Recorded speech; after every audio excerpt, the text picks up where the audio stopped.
Salve, salve, galera, beleza? LF aqui com vocês para a resolução de mais uma questãozinha da Faculdade de Ciências Israelita, Faculdade Israelita de Ciência da Saúde, Albert Einstein, beleza?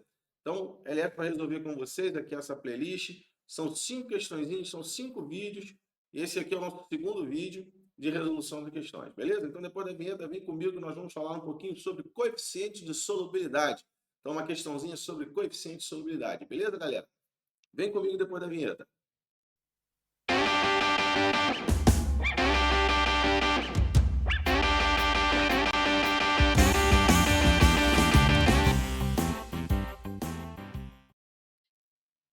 Então, galerinha, beleza? Então aqui nós temos um conteúdozinho de coeficiente de solubilidade, um conteúdo que é estudado em várias instituições no segundo ano, na área de fisicoquímica. A gente divide a química no ensino médio em 3 áreas, né? Química geral e inorgânica, fisicoquímica e química orgânica. Então, a fisicoquímica estuda um pouco mais aqueles cálculos envolvendo soluções, termoquímica, cinética, equilíbrio, eletroquímica. Então, essa é a parte de fisicoquímica. Então, a gente tem aqui uma questãozinha sobre coeficiente de solubilidade, ou também conhecido como coeficiente de saturação.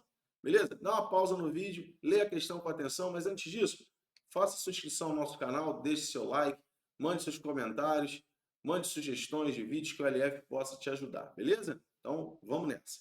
Então, ele diz assim, para a realização dos testes laboratoriais foram preparados 4 tubos de ensaio com os conteúdos indicados na tabela. Então, ele tem tubo 1, 2, 3 e 4, todos com 20 ml de água e todos a 20 graus. Isso é importante porque o coeficiente de saturação, galera, também conhecido como coeficiente de solubilidade, ele nos fornece a massa de um soluto num determinado volume de solvente a uma dada temperatura, e essa massa aqui é a massa que vai ser o limite. A partir dessa massa, a solução ela começa a apresentar corpo de fundo, ou seja, ela começa a ter formação de parte sólida no fundo da solução. Não chame isso de precipitado, tá, gente? Precipitado é quando a gente reage duas substâncias e elas formam algo pouco solúvel. Aqui é apenas uma formação do que a gente chama de corpo de fundo.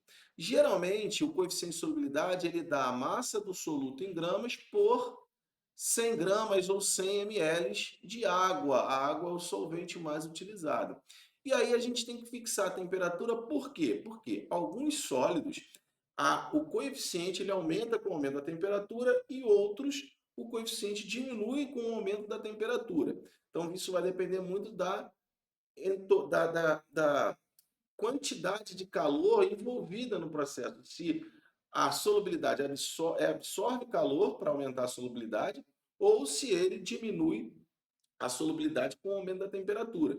Então, seria uma solubilidade endotérmica ou exotérmica, tá? Então, a gente não pode afirmar que sempre aumentar a temperatura vai aumentar a solubilidade. Isso não é verdade. Alguns sais, isso acontece ao contrário. Beleza? Então, a gente tem aqui, ó, ele deu o volume de água em todos os tubos 20 ml.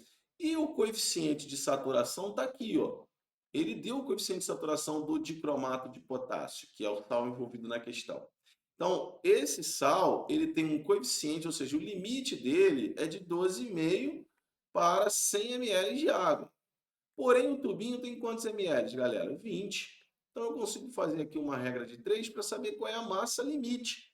A partir dessa massa, começa a ter corpo de fundo. Então, daqui para cá, a gente dividiu por 5, não é isso? Então, a gente vai dividir por 5 daqui também. Então, a massa vai ser o quê? 12,5 vezes 20. Eu só vou fazer isso aqui para mostrar para você como é o cálculo, mas quem pode fazer direto. A gente dividiu daqui para cá por 5. Então, a gente divide daqui para cá também por 5. Então, vai ser 12,5 dividido por 5, que vai dar 12,5 dividido por 5, né? Vou cortar aqui, ó. Vai dar 5. Essa vai ser a massa limite de 2,5 gramas. Então, essa é a nossa massa limite. Mais do que isso, forma corpo de fundo, beleza? Então, olha só, a gente vai analisar quais tubos a gente tem uma massa maior, porque é o que ele quer, ó. Após ter sido homogeneizado e colocado, observou-se que ele pede aqui, ó, corpo de fundo, ó, corpo de fundo, corpo de fundo, corpo de fundo, corpo de fundo. Então, ele quer saber em quais tubos a gente tem formação de corpo de fundo. Então, olha só, é só a gente verificar quem está acima de 2,5. Quem está acima de 2,5? 3, 5 e 7. O único que não está acima de 2,5 é o tubo 1. Então, a gente vem para a opção no qual a gente tem a presença de corpo de fundo no tubo 2, tubo 3 e tubo 4. Letra C. Belezinha, galera?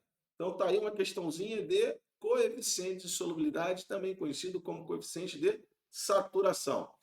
Aplicamos uma regra de 3 simples, interpretamos o que é o coeficiente de solubilidade. Detalhe, cuidado, nem sempre o coeficiente aumenta com o aumento da temperatura, beleza? Fica a dica do LF. Aquele abraço, galera. Fui!